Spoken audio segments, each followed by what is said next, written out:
warahmatullahi wabarakatuh. Selamat datang di video pembelajaran matematika mata kuliah Matematika Diskrit materi logika matematika bersama saya Dwi Aryani Vinda Yuniarti. Selamat belajar. Ya, Assalamualaikum warahmatullahi wabarakatuh. Kesempatan kali ini kita akan belajar terkait dengan inferensi atau penarikan kesimpulan bersama saya Dwi Aryani Vinda Yuniarti dalam mata kuliah Matematika Diskrit Logika Matematika ya. Adapun materi yang akan kita bahas atau apa saja yang akan menjadi bahasan kita pada pembelajaran atau video pembelajaran kali ini adalah yang pertama tujuan pembelajaran, kedua brainstorming, ketiga kita materi, keempat kita latihan soal, dan yang terakhir adalah tugas ya, tugas pada pertemuan keempat karena ini adalah video pembelajaran keempat masih dalam materi logika matematika. Oke, kita brainstorming terlebih dahulu. Jadi di sini jika A plus B sama dengan C dan B plus E sama dengan G, A plus F itu sama dengan H, kemudian K plus F itu sama dengan Q, maka yang kita tanyakan adalah A plus D plus C itu sama dengan apa? Nah, kita harus berpikir logika di sini. A plus B sama dengan C, apa yang bisa kita tarik dari pernyataan tersebut? B plus E sama dengan G, apa yang kita dapatkan dari dua pernyataan itu dan dari empat pernyataan yang diketahui? Ternyata kalau kita pikirkan, ternyata itu adalah urutan dari abjad ya, alfabet dari A sampai Z, dan dia kedudukannya di berapa gitu. Kan A itu kan 1, B itu 2, C itu 3. Lah A, B, 1 ditambah 2 sama dengan C, 3. Terus juga B2 ditambah E5, ternyata hasilnya adalah G7. A1 lagi, F itu 6, harusnya hasilnya 8. Dan 8 itu adalah H. Terus juga K itu 11 ya, F itu 6, ternyata hasilnya adalah 17 Q. Ya, 17 itu adalah Q, urutan ke-17 adalah Q. Berarti kalau A itu kan 1 tadi, dan A lagi itu 1 juga, kemudian D itu adalah 4, dan C itu adalah 3, berarti kalau kita jumlahkan adalah 9. 9 itu adalah I. Jadi jawabannya adalah I. Seperti itu ya. Oke.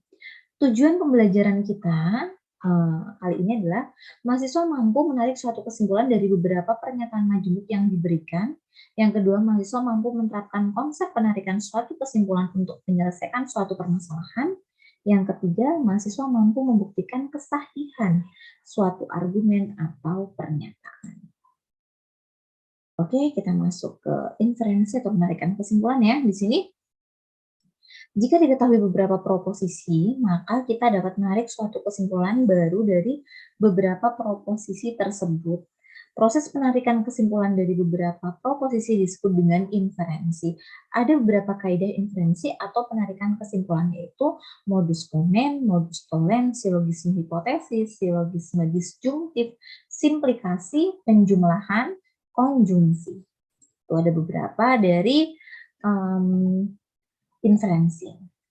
Yang pertama adalah modus ponens ya. Kaidah ini didasarkan pada tautologi P, ini ya, kalau kita ingat P, konjungsi P implikasi I, diimplikasikan dengan Q, yang dalam hal ini P dan P implikasi Q adalah suatu hipotesis, sedangkan Q adalah kesimpulan atau konklusi. Jadi Q di sini adalah akibatnya, sebab akibat gitu ya, jika maka.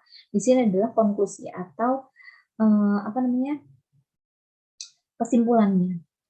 Kaidah modus ponens itu dapat dinyatakan kalau kita susun ini seperti ini. Jadi ada P implikasi Q, terus di sini ada P, hasilnya adalah Q. Jadi gini, jika P maka Q, terus P maka dia Q gitu. Modus ponens menyatakan bahwa jika hipotesis P dan implikasi P implikasi Q benar, maka konklusi kesimpulan Q itu adalah benar. Intinya sebenarnya di sini. Jika P maka Q, kalau P berarti apa? Berarti Q gitu. Terus modus pondensi ya. Contoh, diketahui implikasi jika 10 habis dibagi 2, maka 10 adalah bilangan benar. Dan hipotesis 10 dibagi 2, keduanya benar. Maka menurut modus pondensi berikut adalah benar. Jadi jika 10 habis dibagi 2, maka 10 adalah bilangan genap kan.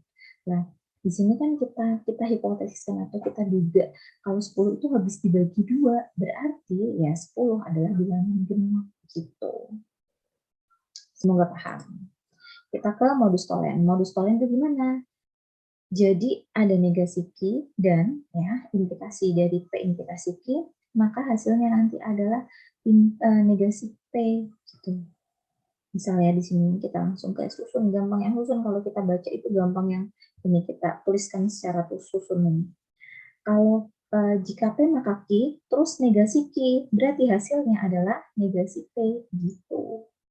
Itu aja sebenarnya, itu adalah modus tolen. Gampangnya seperti itu.